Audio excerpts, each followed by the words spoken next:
Nonveg खाते हो तो यहाँ पे घर नहीं मिलेगा। अगर आप वेजिटेरियन हो तो मोस्ट वेलकम।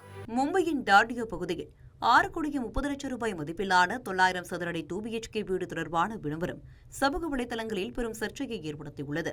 ரியல் எஸ்டேட் முகவர் ஒருவர் வெளியிட்ட வீடியோவில் முழுமையான சைவ உணவு சாப்பிடும் வாடிக்கையாளர்கள் மட்டுமே இந்த வீட்டை வாங்க தொடர்பு கொள்ள வேண்டும் என கூறியுள்ளார். नॉनवेज खाते हो तो यहाँ पे घर नहीं मिलेगा। अगर आप प्योर वेजिटेरियन हो तो स्क्रीन पे जो है नंबर पे कॉल करो।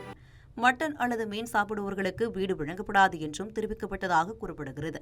இதையடுத்து ஒருவரின் உணவு பழக்கத்தை அடிப்படையாக வைத்து வீடு வாங்குவதற்கே கட்டுப்பாடு விதிப்பது சரியா என சமூக வலைதளங்களில் பலரும் கேள்வி எழுப்பியுள்ளனர். சிலர் இந்த நிபந்தனையை கடுமையாக விமர்சித்துள்ளனர்.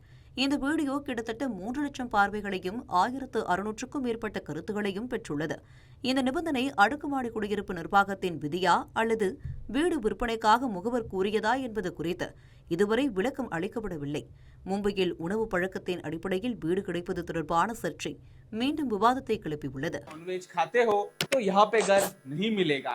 अगर आप वेजिटेरियन हो तो मोस्ट वेलकम।